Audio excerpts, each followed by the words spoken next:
Hello everyone, I hope it's going well. What a pleasure to see you again after a few months of absence. I was probably waiting to finish the outstanding series of baseball cards that I would like to talk to you about today. The famous and outstanding 1956 baseball series of the Topps Company. What a beautiful series, spectacular, with spectacular players, breathtaking graphics. A superb and beautiful series that I share with you right away. 340 wonderful baseball cards that year, plus 2 so-called beautiful checklist baseball cards. So to keep the inventory of our collection with the card numbers and the names of the all-MLB baseball players. There were 2 checklists. It was the first time Topps had designed checklists in 1956.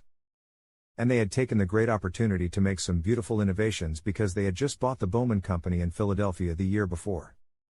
It was their competitor. So in 1956, card collectors, young collectors and the not-so-young found themselves able to concentrate on a single and unique series. To be able to put their budget on a single series. As such, it was easier. They had also innovated by setting up cards, beautiful pictures of each of the baseball teams, the 16 teams of the Major League Baseball. Behind each of the cards, very interesting, beautiful information about the baseball stadium and the baseball team records achieved up to that time. So for example, the year when there were the most home runs, the year when there was the most attendance and all that. So it was a very good idea, and also, we had thought of the 2 presidents. So the president of each of the 2 leagues to make a card on these 2 people. Important personality obviously. There you go. And in 1956, in the Major League there weren't many rookies. In reality, there had been maybe a dozen. But perhaps the most important, the most notable is this. Luis Aparicio. A Chicago White Sox shortstop which obviously ended its career in the Hall of Fame. After his great career, IE was elected in the Hall of Fame. He was pretty much the most notable of the rookie players. But what about the spectacular players, the great stars of all the time in 1956? I will name a few of them. Nellie Fox. Ted Williams, obviously the great Ted Williams. Harmon Killebrew, Al Kaline, great hitter.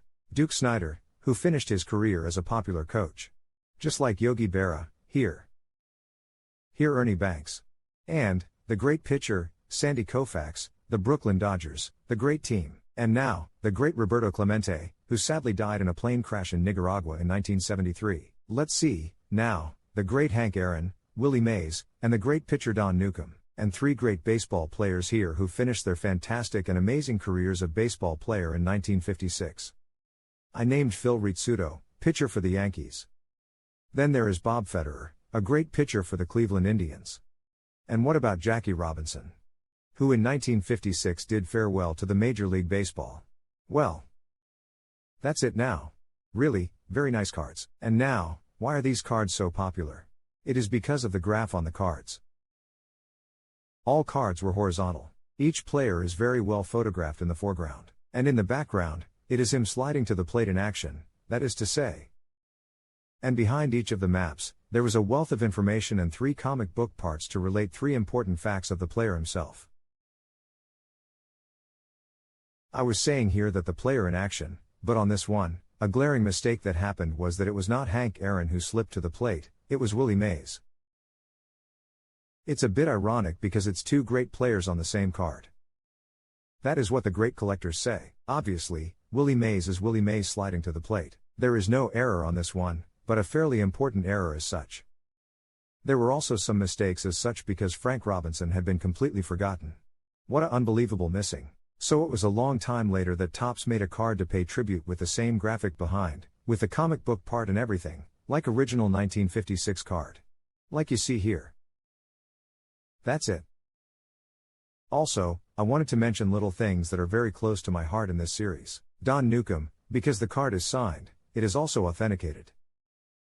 And great pitcher Don Newcombe, as many know, was the MVP in 1956 and won the prestigious Cy Young Trophy in 1955, the year before. And obviously, we could not end this presentation by showing the most notable, the most spectacular card of this tremendous and spectacular series. And I named the unique, Mickey Mantle card. Mickey Mantle, a spectacular player who also finished in the Hall of Fame. But Mickey Mantle, in 1956, won the Triple Crown. So the Triple Crown for the most home runs, 52, highest batting average, 353, and another great baseball record, he produces the most runs batted in, 130 RBIs. So, wow. What a wonderful season. And that is why collectors are snatching up this card, which is the most prestigious of this great series.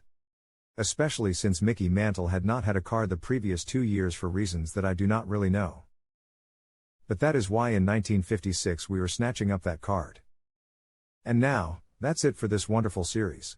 If you have the chance to get your hands on some cards from this series, it is really pleasant in terms of all that I have just mentioned.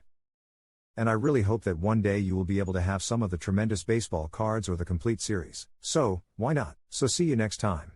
I hope you enjoyed it. Have a great day.